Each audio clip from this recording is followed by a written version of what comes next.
Florence Pugh, the 29-year-old powerhouse whose career spans indie darlings like Midsommar to blockbusters such as Don't Worry Darling, has never shied away from vulnerability.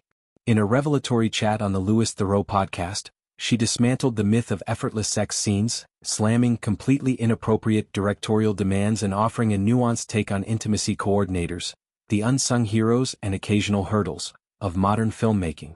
Pugh's reflections, drawn from years of bearing body and soul on screen, illuminate the seismic shifts post-#MeToo, where consent battles awkwardness, and actors reclaim agency in the most exposed moments.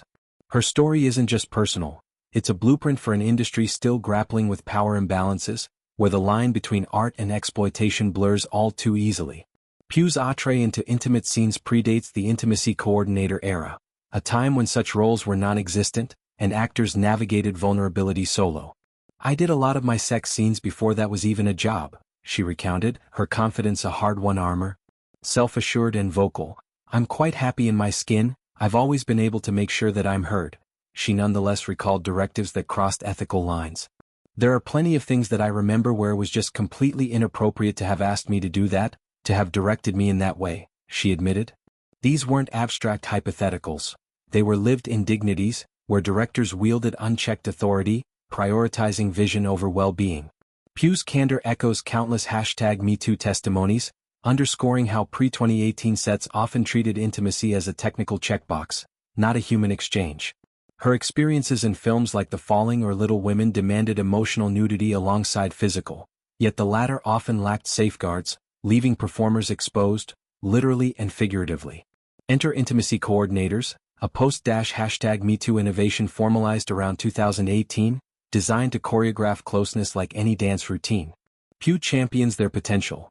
"I'm now having fantastic experiences with intimacy coordinators. A stellar one," she explained, transforms the process, framing sex as the dance of intimacy as opposed to just shooting a sex scene. This shift emphasizes narrative depth. What kind of sex is it? How do bodies move with history or hesitation? How long have these characters been intimate?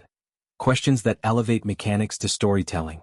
Pugh likened it to choreography, finding the story of what it is. "This all matters, and I had never thought of it before as it is so awkward. Without guidance, sets devolve into fragmented efforts. Everybody's just kind of working away to chip away at the scene, yielding stilted results. A great coordinator, per Pugh, unlocks authenticity, turning discomfort into craft." Yet, her praise is tempered by realism. Not all coordinators shine. Some falter spectacularly. "I've also had a **** example where someone just made it so weird and so awkward and really wasn't helpful," she shared, critiquing one who was wanting to be a part of the set in a way that wasn't helpful. This job that's still figuring itself out highlights growing pains. Coordinators must balance facilitation with invisibility, expertise with empathy. Pugh's mixed encounters mirror industry debates. While unions like SAG-AFTRA now mandate them for nudity, implementation varies, from seamless integrations to intrusive presences that amplify tension rather than alleviate it. Her verdict? "There are good ones and bad ones, and it's through the good ones that I have learned how effective it can really be."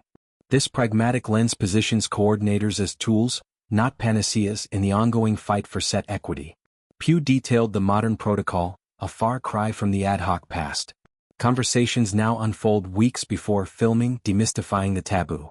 "It becomes not embarrassing anymore," she noted, contrasting it with "turn up to set and talk about it on the day." Essentials like safe words, no-touch zones, and boundaries are codified, fostering comfort. Costume departments, once haphazard, think ill-fitting thongs, now collaborate with coordinators for practical modesty. Legal writers specify exposures. "Will not show vagina, will show nipple, will show rear shot but only from X scene," ensuring contractual clarity. Sets close, monitors deactivate outside the room, and crews avert eyes during undress. A super respectable norm. Pugh credits for professionalism. "The only time they look at you is when you are filming the scene," she affirmed, praising the vigilance that safeguards dignity. This evolution reflects broader cultural reckonings. #MeToo didn't just expose predators. It institutionalized protections, from mandatory training to writer enforcement. Pugh's journey, from enduring inappropriate asks to advocating choreographed consent, embodies this progress. Yet, challenges persist. Coordinators' relative novelty means uneven training and high-profile flops, like her **** example, fuel skepticism. Pugh's optimism stems from efficacy. In scenes for Oppenheimer or Dune, Part 2, such oversight likely honed her poise. Her podcast revelations extend beyond anecdote, urging directors to evolve. Vulnerability demands collaboration, not commands. For aspiring actors, Pugh's blueprint is invaluable. Speak up, but seek systems that amplify your voice. For the industry, it's a mandate.